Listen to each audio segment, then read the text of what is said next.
Welcome to another episode of Behind the Now. Today I get to chat with writer, speaker, and producer Elise Ballard. Elise first caught my attention when I came across her amazing book, Epiphany, in which she interviews over 60 brilliant people from all walks of life, recounting the stories of their greatest epiphanies. Elise is now considered an epiphany expert and is a twice invited TEDx speaker. Before writing Epiphany, which was originally created as a film TV project, Elise began her career as an actress in New York. She later moved into independent filmmaking and producing in LA as a partner in a production company with films distributed by Lionsgate and Monarch Entertainment. Listen in to learn more about Elise's beautiful journey as a creative, writer, and storyteller. Hi, Elise. Thank you so much for joining me today. I'm so excited to talk with you. Oh, you're so sweet, Jenna. Thank you for having me. Yeah, of course. Thank you. So, Elise, you wrote this amazing book called Epiphany. And before we get into that, I want to just go back to your background. Walk me through your process of becoming an author and producer. And I know before that you were an actor. So, yeah, however you want to go about it. Walk me through. Yeah. How Epiphany happened. Okay. So I was an actress, and I talk about this in a TED talk that I did. And I also, it's in the book, but I was an actress, and I also had a production company at the time. I was married at the time, and we had a production company, and we did little films that Lionsgate bought. And, there was a time when things went straight to DVD and cable. And so we were doing low budget films. And we ended up back in the Austin area, and I was doing a play there. And I had an epiphany while I was doing that play. And the background of that is that my marriage had been in trouble for quite a while, but I just couldn't seem to extricate myself from the relationship. No one in my entire family had ever been divorced. And, many different reasons we all stay in things longer than maybe we should. But I had an epiphany because of the research I did for this particular character in this play. She was a woman who was desperately in love with her husband, and they wanted to have a baby, and she couldn't get pregnant. So one of the storylines of the play was that she was kept going to get fertility treatments and things like that. And then her husband is a politician, and he has a one-night stand while he's with one of his fellow politicians. And that woman happens to get pregnant. It's a completely one in a million thing. So the second to last scene of this play, I go to that other woman. We broke up for a while, blah, blah, blah, the trauma. And then, but then I go to her and I give her an adoption brochure. And at the end of the play, the husband and I have adopted their baby, and we all live happily ever after. And so in research to do the role, not only did I research fertility treatments, but I also researched adoption. And I said that I would provide the adoption brochure for this particular role. And because I was a method actress. And so I did all this research, and I found an adoption brochure online, and I was printing it out the day of the major dress rehearsal. And I was printing it out, standing over the printer. And as it was, coming out of the inkjet printer, I just had this thought. And the thought was, I could do that. I don't have to stay. And in that moment, one of my deepest fears had been revealed to me, as well as released from me. It felt like a 60 pounds, weight snapped free of my body, and I felt different. I had to go act. I was like, whoa. And I realized in that moment that the reason I'd been staying in the relationship as long as I had, and we had tried everything, all kinds of therapy, blah, blah, blah. It wasn't like I was just floating. I'd been working. We'd both been working at it. And I realized I was terrified that I might not have a biological child of my own if I left. And I realized that was no reason to stay in a marriage that simply wasn't working. And then later I found out that marriage never would have worked no matter what I did, And so, because of various reasons that I wrote another book about, but anyway, so that was the first thing. And several months later, my life was totally different. I finally started taking steps to change my life. And I woke up in a sublet I'd gotten, and I looked around and I went, how did I get here? And my mind flashed back to that moment at the printer. And I went, that was an epiphany. That's what they talk about when they talk about having an epiphany. So at this point, I had already done my own totally very independent film called Lord of the Weens, a documentary about the wiener dog races in Butte, Texas. It still streams on Amazon and I still sell it. Amazing. And so, yeah, but it was totally guerrilla, like no lights, no booms. Like we had, I had like 2 camera people, me and my sister, and I was like holding like a log for people to interview. And it turned out really well. And I think they still play it on PBS in Texas and stuff. Oh, amazing. Okay. In any event, so from that film, I started like getting hired to shoot behind the scenes for people and interviewing people in a guerrilla type style where I'm just me behind the camera asking them, interviewing them, candidly. And so I started asking people, what do you think your greatest epiphany in life has been? When I'd get hired to shoot behind the scenes and stuff. And people got so interesting when we would start talking about these moments. But not only that, weeks later, months later, I would find myself, days later, I would find myself thinking about what they told me, and I could utilize it in my life. And I'm like, wait, this is something, this is really something. And so I talked to enough people, and I'd been doing these guerrilla type things. So I told a friend of mine who's in production. He had a production company out in LA, and I lived out here already, and I was back in Austin. But I said, I have this idea called Epiphany for my next film, and I'll just interview people as I'm on different sets, or if I'm traveling, or if I'm with friends, whatever. I'll turn the camera on them and ask them all the same question. It could be like a celebrity, it could be the Grip, it could be the 7-Eleven guy, whatever. And I'll ask them, what has been your greatest epiphany in life? And then I'll cobble the interviews together, and I'll put them all together in a documentary, and I'll put it in festivals, and I'll sell it. And he's like, yeah, and you can spin out the best ones and do a book like The Secret did, And I was like, oh, that's a good idea. And then he wanted to do it later as a TV show. So I came back out to LA. So that's what got me back out to LA. I live in Los Angeles now. And I was developing that as a docuseries or documentary for them. And then when that fell apart, I'd been doing the interviews on the phone, right? Because I needed to build the treatment out. And I knew I had been working in entertainment and as an actress as well as a producer for a while. So I knew some famous people or whatever, celebrity types. So I was interviewing them on the phone for the treatment. And I was like, this is so much easier than organizing a shoot for these kinds of people. You know what I mean? Right. And so I was like, oh, and so when that deal fell apart, I just took the treatment and I changed it to book overview. And I started asking my friends, and I had a manager at the time and everything, if they knew any lit agents. And then one thing led to another. And I ended up getting a book deal with an imprint of Random House. Amazing. So that's how I became an author. Cool. And I was one of the first people to take the trailer that so I'd already done a lot of interviews, right? They'd said, bring me a book proposal. I was like, I didn't know what that was. So I found out what that was. And I also had always seen it, right? I always thought it was a docuseries or a documentary. Okay. But the internet, I was like, and it's a web show, whoever can't make it in. So because I found that we all have these moments, no matter who you are, no matter where you are, no matter how old you are, no matter what your beliefs are, no matter if you're super wealthy and super famous or you're a street urchin who, I met a guy who was a drug addict who had gotten his life together in Zanzibar, I mean, all walks of life. Everyone has these kinds of moments. And then I'm always asking people, what was the wisdom gained or the lesson learned, which as you saw in the book, the titles it's a quote from everyone. Right. It's beautiful. Titles it. Yeah. And I have of course we use that on social media and all of that good stuff. But anyway, so I still wanted to shoot as many of them as I could. So a lot of the interviews was just, again, me and a camera, and a lot of people were incredible that let me do that. And they actually turned out pretty well.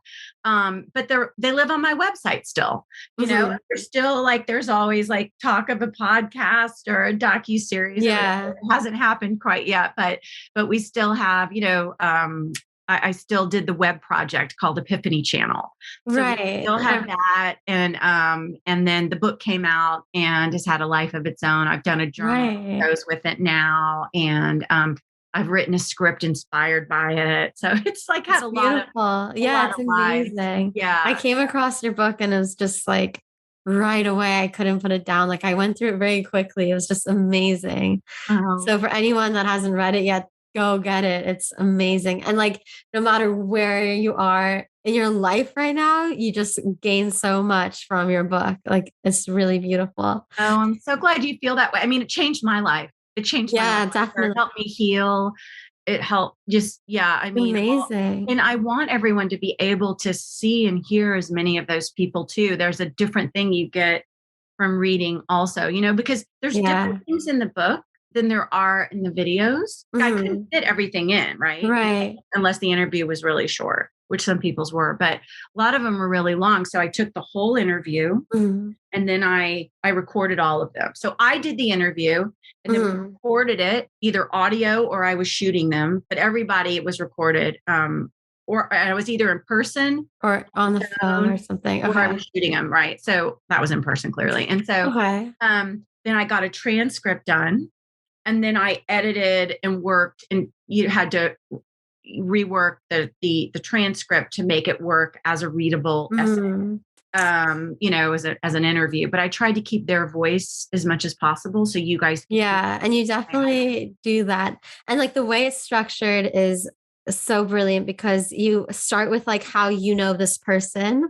And it just makes you feel like it makes the reader feel like they're your friend, first of all. And we kind of know, oh, this is how Elise met this person. And it's so real and it's so grounded. And then immediately it switches into like the person's point of view and it's first person for them, I think.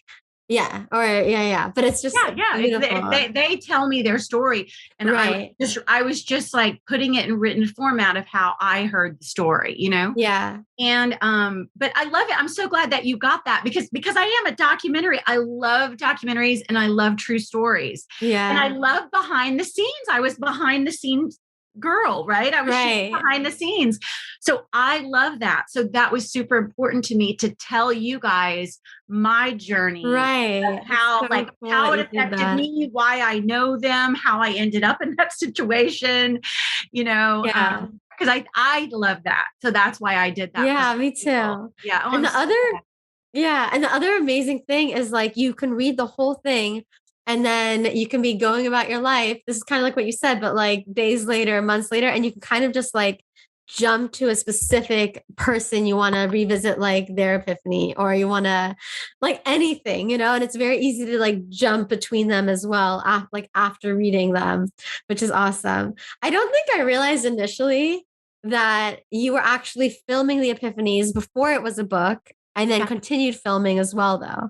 Yeah. Right? Yeah. Okay, cool. Yeah. The whole thing started, I thought it was going to be a documentary or a docuseries. Right. I never knew it was going to be a book. I mean, he had said that, originally. So what happened was I when it fell apart, I was like, I had remembered, and you know what else happened? Lawrence Wright, who's a Pulitzer Prize winner, he is the play that I had my epiphany. He had written a screenplay, and this is exclusive to your podcast. I don't think I told anyone this yet on podcast. I'm not sure, but he had written a screenplay called Sonny's Last Shot. Now there's a new iteration of it, but it was a screenplay, and I, as an actress, I met him in acting class.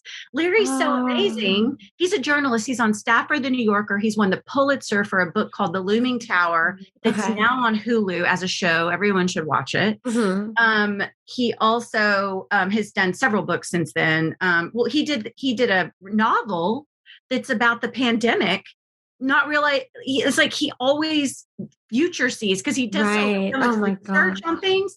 So anyway, he did this screenplay called Sonny's Last Shot, and I was an actress in the reading during like it was either South by Southwest or the Austin Film Festival, because he hadn't even seen partners in an acting class because he's so amazing.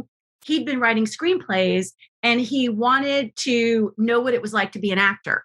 And he wanted to know what it was like to speak the dialogue that screenwriters write so that he could write more effectively for actors and basically for Yeah, I actors. love that. So that's where I met him. He asked me to be in this screenplay reading, and then I moved to LA. I moved back to Austin, and our mutual friend who was our acting coach wanted to do a play, and I was like, a play? Like, oh my God, I have to love the play, because I knew I would end up producing it, and I was like, and I'd rather do a short film where it could live on forever than a play where like it's so much work and so much money and like no one comes to see it, or if they do, then it's gone. And I love theater.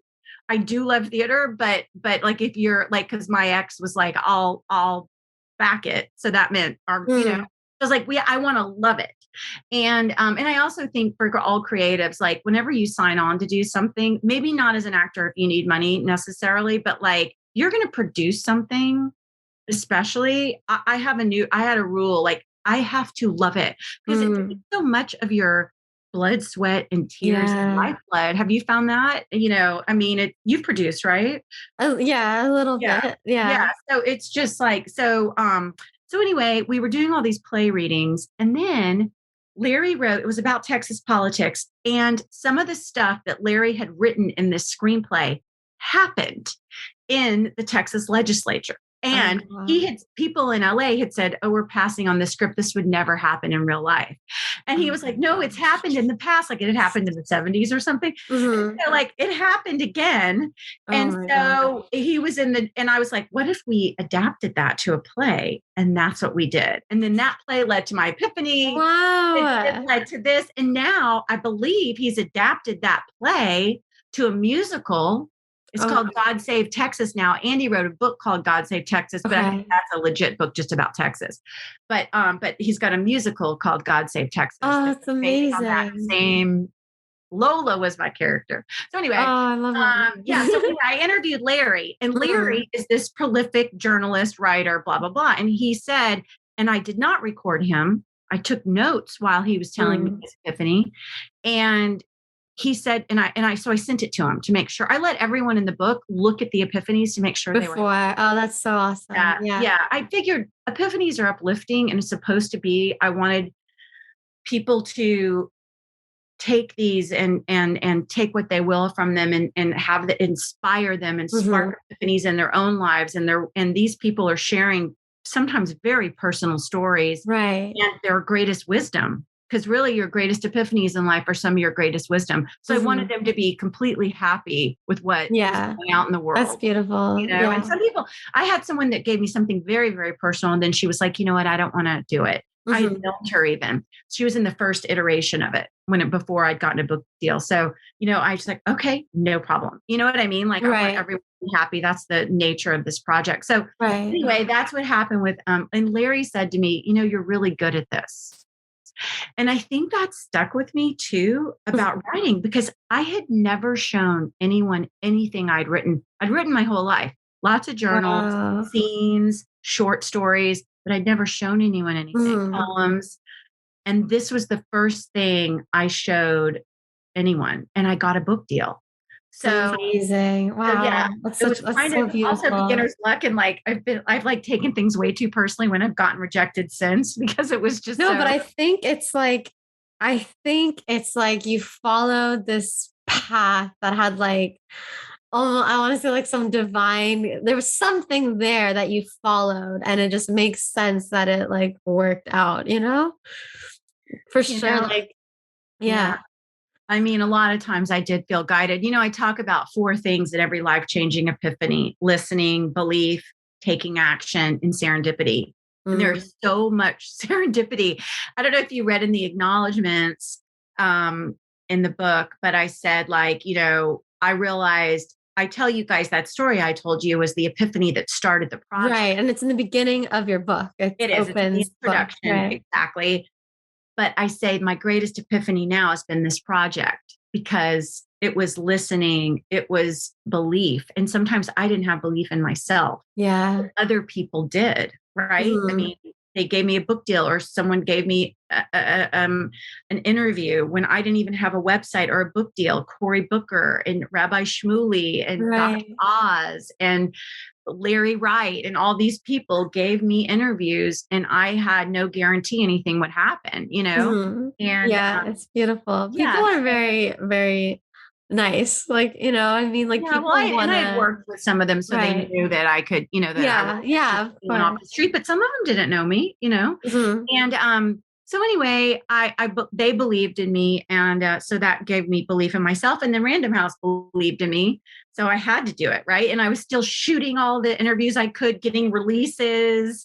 You're still like producing. So I had to build a whole exciting. website. I'd never done that, so I'd never done a book, so it was quite an undertaking and a learning curve. And then I was Yeah. speaking, because when you get a book, then you go like Yes, that's a whole other thing, right?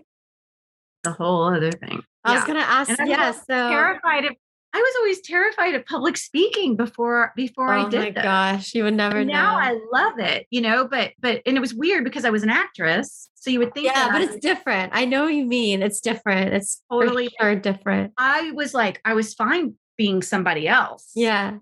and using someone else's words, but when I had to be myself, I was like, you Yeah, I know, get it. Yeah. I had to sing one time a cappella in a straight play. It wasn't a musical. And I have never felt so naked. I'm so in awe of singers now because of what they have to, if they're really, really great, are fit, they're like naked in Right. but now Epiphany, because I was so excited about these people and their stories and how they'd affected my life and how Mhm. amazing like the wisdom is, and like, let's get it out there, that I forgot about myself.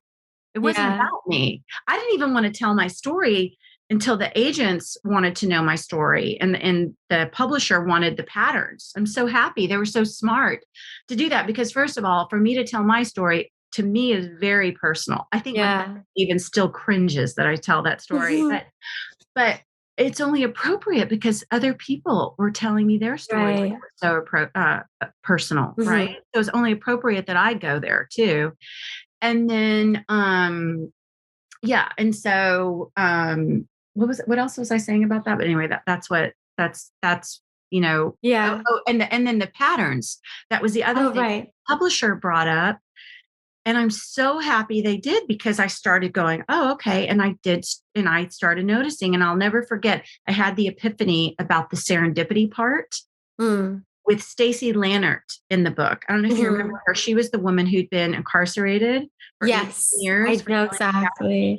And I got to Yeah, hers interview was her. And amazing. hers is filmed. Okay. I filmed her in my publisher's offices, actually. Mhm. She was That's with the cool. same editor. And she had just gotten out. And I remember her saying, I don't think that I would have gotten clemency had I not found that forgiveness. Had she Right. not had her epiphany, she just feels, it's her belief, we have no proof of this, that it Yeah. wouldn't have necessarily happened. Yeah, and she And in writes that that. moment, when she said that, I went, that's kind of, everyone has this serendipitous stuff happen. Yeah.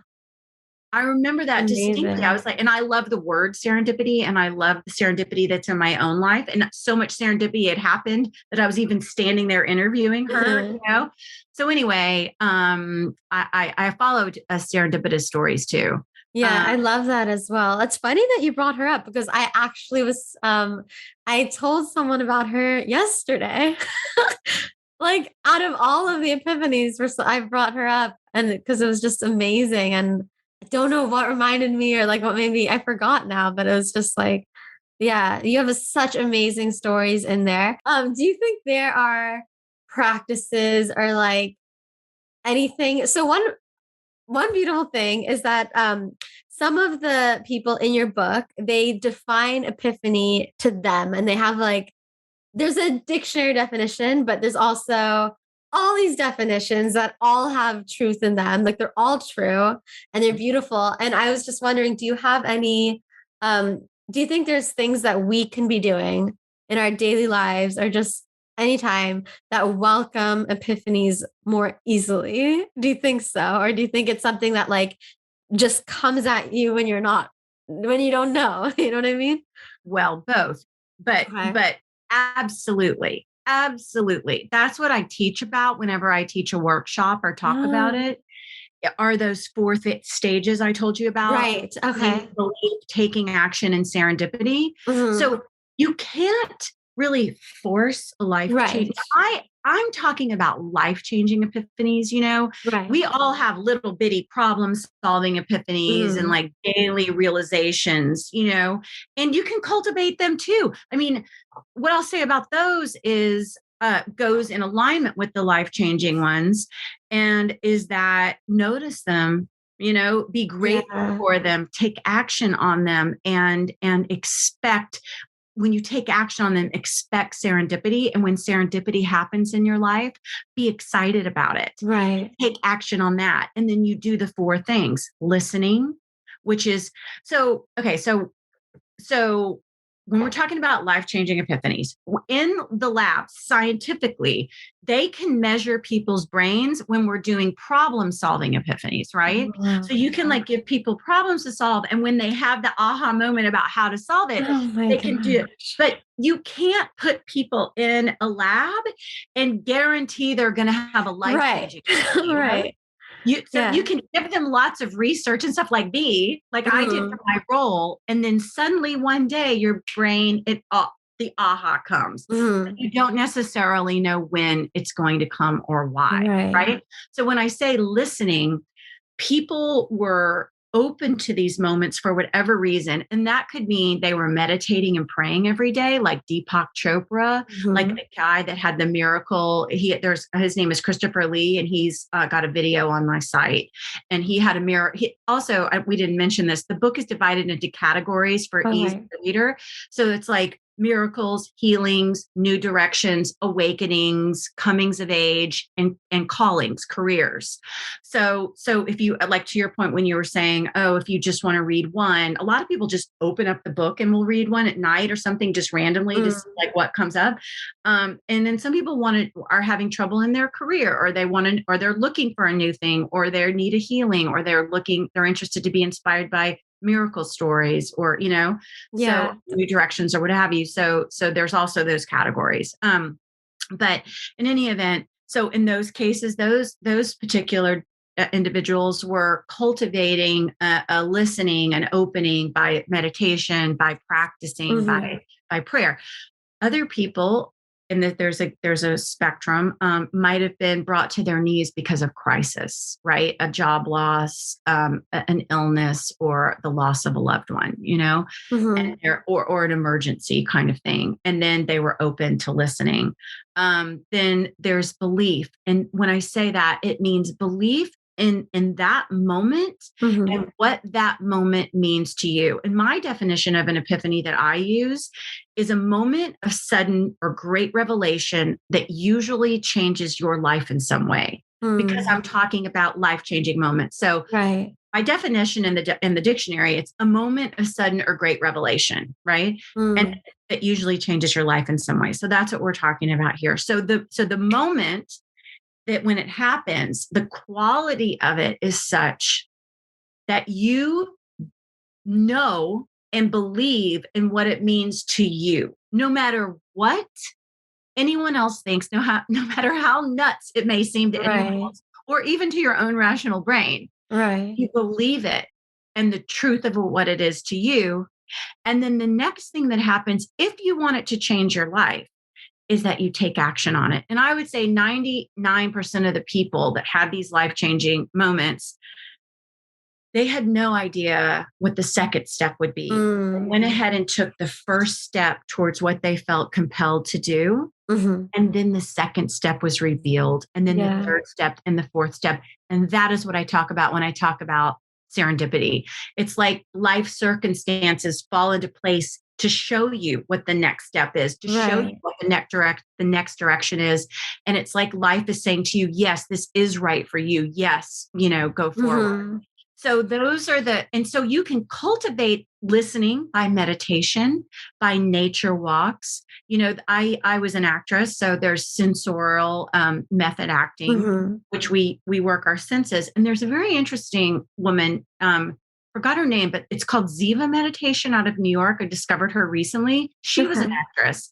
She went to India and studied meditation. I've never been good at meditation, but she has a method where you do breath work, just not very long, just the into Like the hold and counts, out right? for, I find the box breath to be very effective. These are just quick Right. for your listeners, but Yeah. look up box breath. It's 4 breaths in, hold, 2, 3, 4, out, 2, 3, 4, hold, 2, 3, 4. Mhm. Apparently the two sides of your brains can get in alignment pretty quickly. Wow. Yes, I have. Yeah. Yeah. And so, and then she goes into sensorial work. So what are you hearing? What are you Mm. feeling with your hands, or how does your bum feel in the chair? What's going on with your feet? Like, you just get in touch with your senses. What are you Right. smelling? What is going on behind your eyes, even if they're closed? What's in your mouth? You get into with the 5 senses. That will get you present. Right. Then she Present. has a meditation thing that's based in Indian, or transcendental meditation Mhm. kind of thing. And then there's a gratitude practice at the end, like just 2 minutes of thinking of things you're grateful for. And then also she does manifestation. So I found, well, I was great. I was so happy to see that, because I always use sensorial work to Right. be, or walking, Mhm. but listening, or practice listening. There's, in my workshops, we do different things, like where you have diodes and you practice listening to someone, and then you tell the rest of the group what that person shared with you. Right. You know what I mean? So Yeah, I love. listening, Yeah. practicing listening in your life. How are you listening? Are you listening? Are you listening to yourself? And are you listening to others? Because you can get a lot of epiphanies by what someone else says or what someone else does too. Mm. Some people's life-changing epiphanies happen from somebody else. Yeah, I definitely. mean, happening, lit by taking Right. it in, Right. like Clive Davis, people experiencing what someone else was doing had an epiphany, that changed the trajectory of their lives. Yeah. And then belief, that's a tough one. I've had to really work on that one. Do you believe in yourself? Do you believe, like, if, how now, because epiphanies have a quality, and I call them a gift, that you Mm. will believe in them, even if you don't necessarily believe in yourself, or you don't trust Yeah, I know the exactly what you world that mean. much. Yeah. Epiphanies almost like transcend in the moment, right? Like they have the power to transcend any kind of like talk in your head or like thoughts or like blocks. Like part of what makes it so enlightening in that moment is like that other stuff just melts away. But then the taking action thing is like, okay, after that, because it's like a moment sometimes, it's like a moment of Mhm. clarity. But Mhm. then it's like the action part is like afterwards to trust that that was what it was and to follow through with that because you can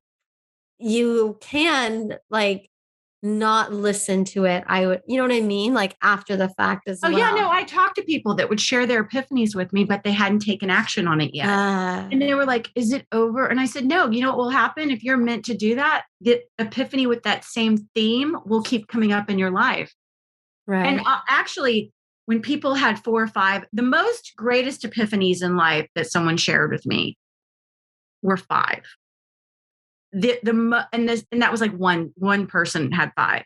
Okay. If someone had Okay. a lot, they had 4. Normally, people had like 2, or 1. You know Right. what I mean?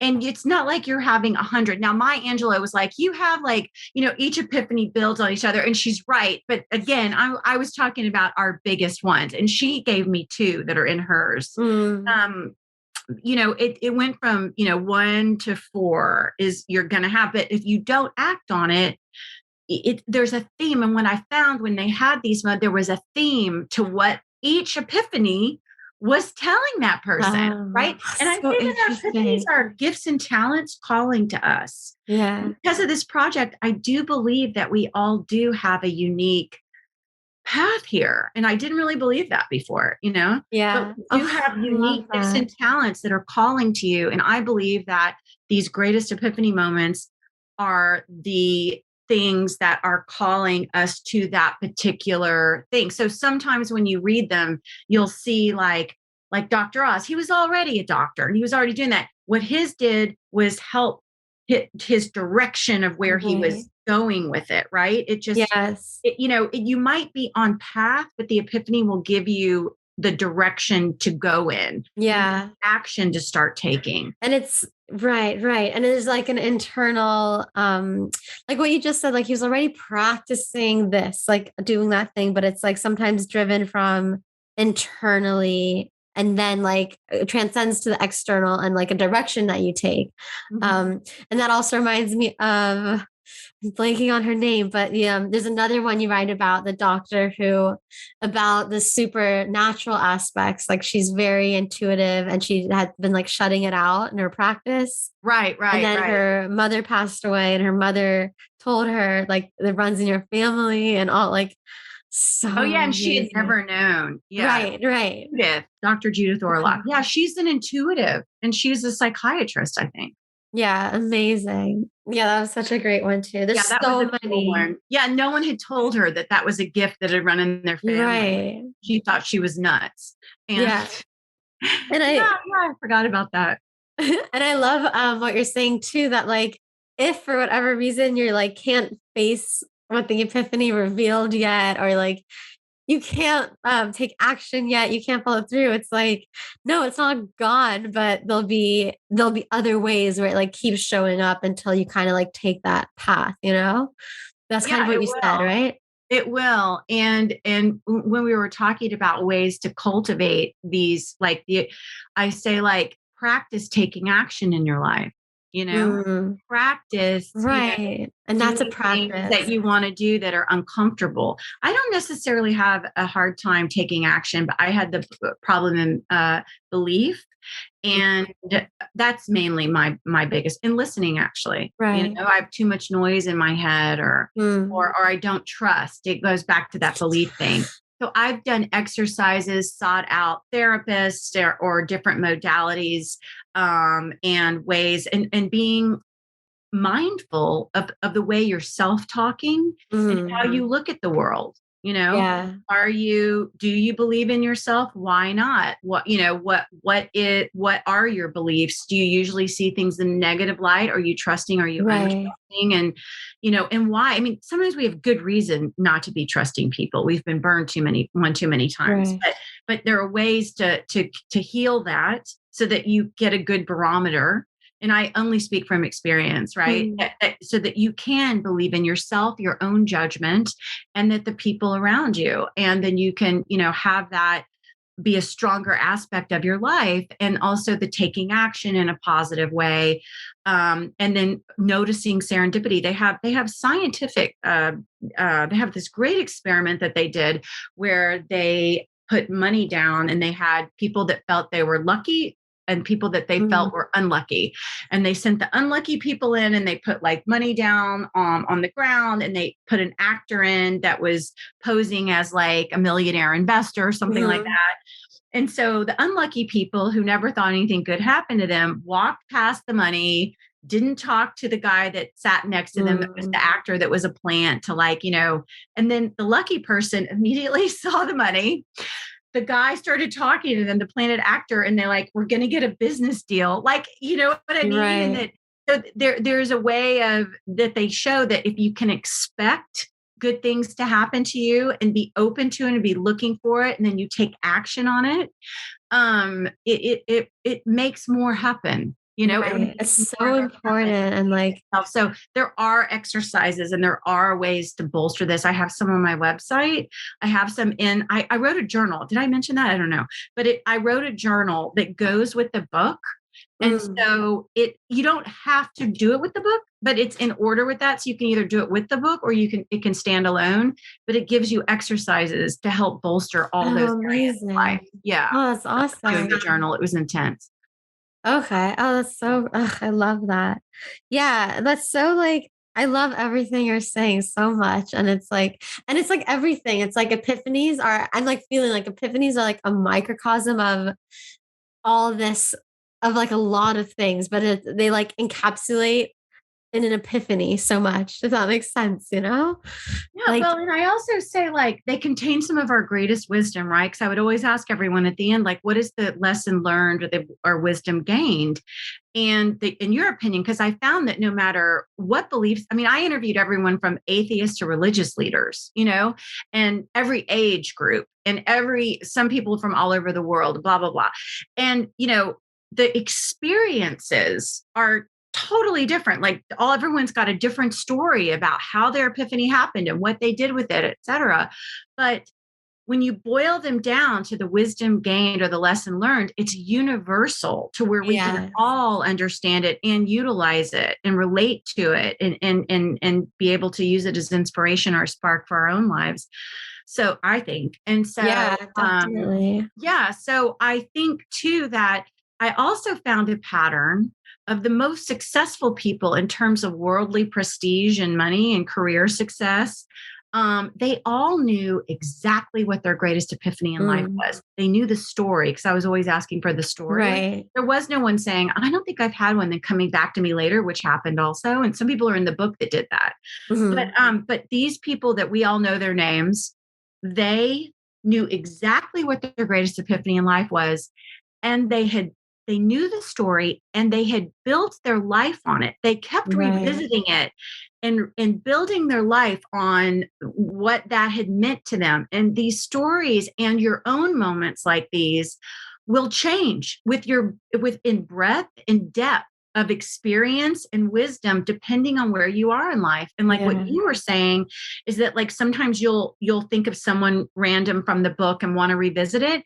And I do that too, because I'm at a different place in my life. And now that epiphany means something different to me, or it applies to me in a different way, or it means more to me whereas a different one meant more to me at that other time in my life. You know what I mean? Yeah, completely. I didn't get the full grasp of it or whatever. Same with your own. So that's why I encourage people to really think about what yours are and to write the story of it, right? So that you see all the moments, you remember what they were like and what was there for you.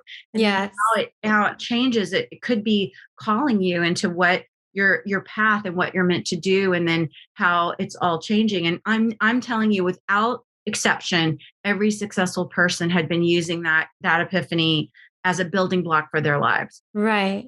And also you mentioned that you don't even necessarily need to know like what that next step is, but you have like the awareness enough to like lock it in and like know that it existed. You know what I mean? That it's like that like there's that truth and take an action and like it'll reveal itself, which is what you said. But that's so interesting. And that's why I think they're also a gift, because it gives you courage. You feel you believe it so much. And that's why there's an a mystical, mysterious quality to these moments. Even like people, like I said, that had no belief in anything divine, there was still a sense of awe of these moments, right? There's a sense of the mystery of life. There's mystery of life in nature and, a lot of things we don't completely understand. Right. And these, even when they're measuring people's brains during epiphanies, I remember, and I might be getting this wrong, and it's been a while since I've read it, so maybe they've got more current research, but they couldn't really tell where the alpha waves were coming from.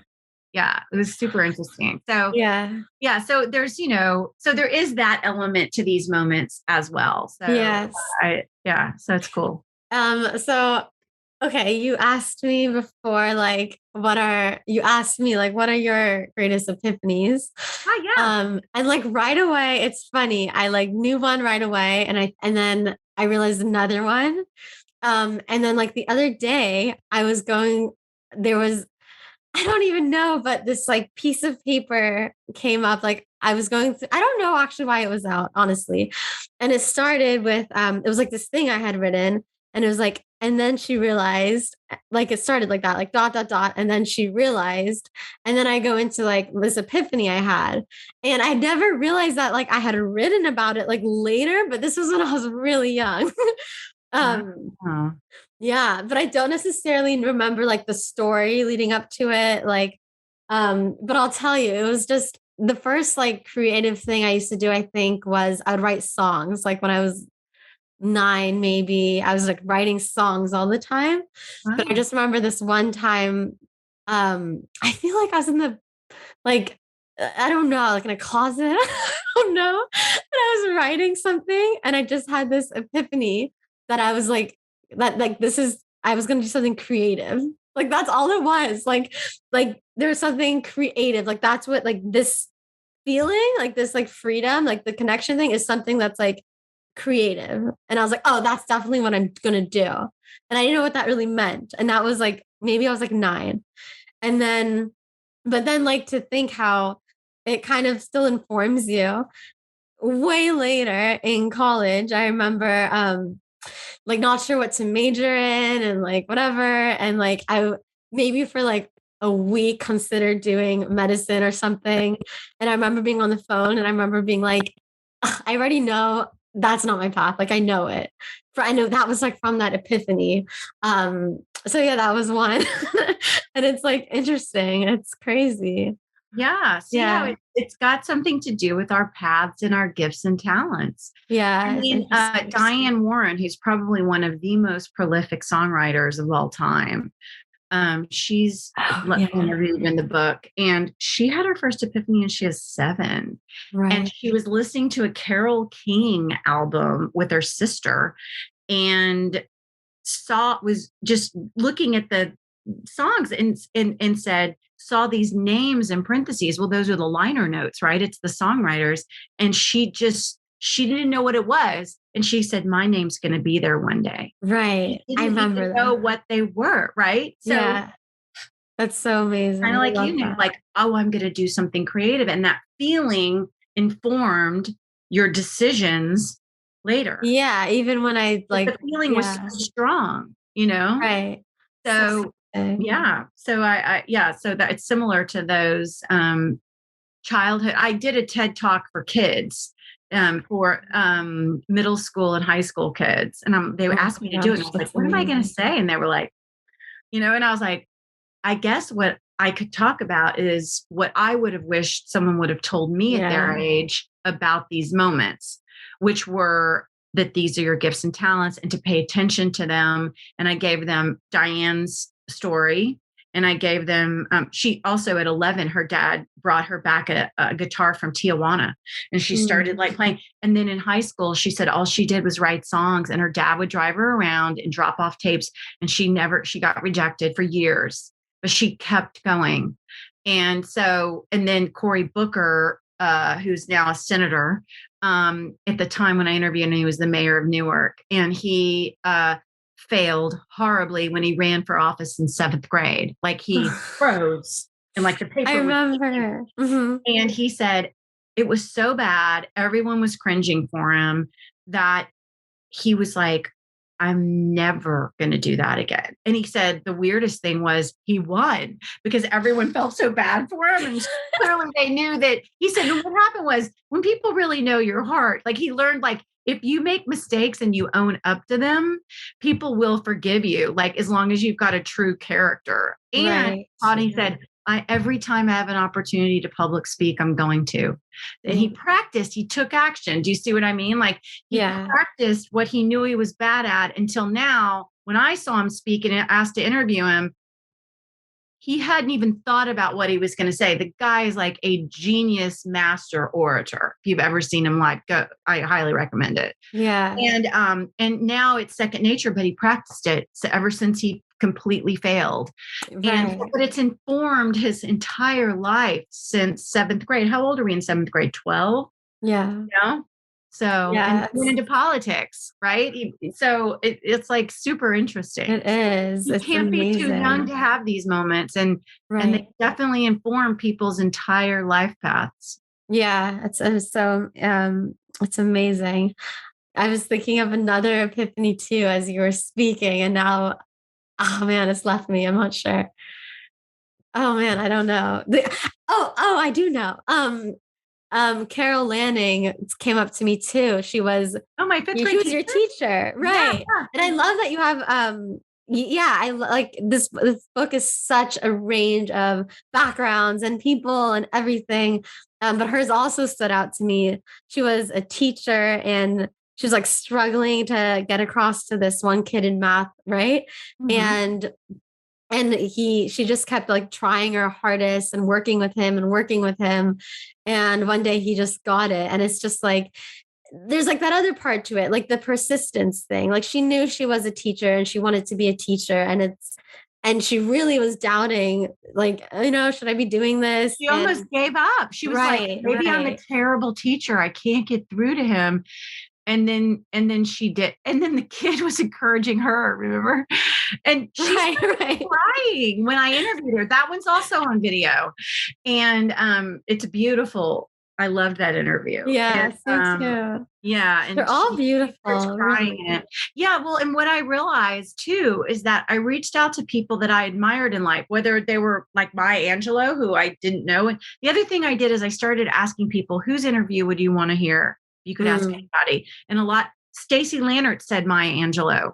mm, And someone else did too. That's when I reached out to her and I got her. But there were I started realizing that these moments were some of our greatest wisdom, and that people that I really admired how they were in the world, whether, like I said, either I knew them really well and they'd affected my life profoundly, or they were super prolific in some mm. way, and just I loved what they were doing in the world, whether I kind of knew them or they were complete strangers. I reached out because I knew that they would have, usually they have interesting stories and great wisdom to share. And so that's why I reached out to her. And that was a serendipitous story. I thought about her, like I'm like, I need to reach out to her. And someone on Facebook posted something from our fifth grade class, and she was, because I wasn't connected to her. Wow. And I was like, oh my God, the next day. Like that's how this project rolled. It was like, but that's Yeah, I also love what I'm that. saying about, like I say, it's my greatest epiphany. I was taking action. I was doing it. In the beginning, I didn't know if I'd get a book deal. I didn't know if I'd make any money. I didn't know if Mm, anyone would care, but I did it anyway. And then these things would happen, right? Like the minute someone would know someone or whatever. right. And I would get these interviews. And when I was in New York and I went to the Cory Booker talk, and someone knew him anyway. So it would be No, like it's so that. exciting. It's It's on. serendipity that I was, talking about. So Right. mhm. So, okay. So I normally ask everyone, how do you be the now? But you very much, I feel like, have answered this. But if there's anything you want to add or anything, so you mentioned like the meditation, box breathing, sensual work. You said a lot. So up to you. Do you have anything to add for that? Be in the now. Yeah. Yeah, well, those are exercises to definitely do. Hmm. Breathing can really get you present. Even if you're standing there and you're about to go on stage or something, you can touch your Right. leg and really be with your fingers on your leg. Do you know what I mean? Like Hmm. you can get with your senses and it'll bring you present. And the other thing you can do is be present with people, right? You can Right. make yourself really listen to that person, and then suddenly nothing else is going on. And then I have a cat. Like, I mean, animals, I Mm, think, that's such a good are point. very Right. present. But in the now, yes, it's so important, isn't it, to be in the now when you're acting, for sure. And I mean, in life it is, and it's Yeah. difficult to do. It's definitely difficult to do, but yeah, those are exercises I do. Yeah, I think it's when I mean, clearly it's like when you put your focus on something and you let the rest of it. But I do Right. think it's very, very connected to our senses. Yes, I agree. It's like getting connected to your senses, and then it can for some reason, calm your mind, Mhm. where you can be in the now. You're in your body. You are where you are, and Yes. you're present to whatever's in front of you, whether it's just you alone in a chair in front of the computer having to write something, or with another person. Right. Yes, or I love that. witnessing something else. So Yeah, definitely. And nature. You brought up animals. Animals are very present, but also sometimes just like I find that if you're just really like, I don't know, like you're very in your head or you're anxious, if you just get out in nature, sometimes it'll just like be taken care of, you well, know? like another thing that I used to do, I mean, we haven't done it right because of COVID or whenever, but something that also, maybe it's not in the now necessarily, but that gets you calmer and into gratitude. Gratitude can get you Oh, in the that's a now too. beautiful one. You Right. know, gratitude can really Definitely. get you in the now. A lot of people like Tony Robbins and some other people. I mean, I guess this is fact. If you get into gratitude, true gratitude, even if it's for that we have air to breathe and we live in America where we're not Mhm. being besieged in war or whatever, or you never got COVID, whatever Mhm. the gratitude, something simple, you can't be angry at the same time. Right. I knew you were Physically going there. Yeah. impossible, according to Tony Robbins and other people. Right. And one of the things I used to do when I was an actress, I think you're still an actress, right? And Right. like Right. you probably have a lot of actresses listening, or actors, I should say, actors Mhm. and actresses. Um, I used to sometimes the business of acting, and I guess in writing it's not as bad, but it's like entertainment. You can Mm. get so focused on yourself, right? Like I Mm. was like, if I have to look at one more picture of myself or another film of myself, now with social media, it's much more widespread. Right. But Like I know. we're so focused on self, Right.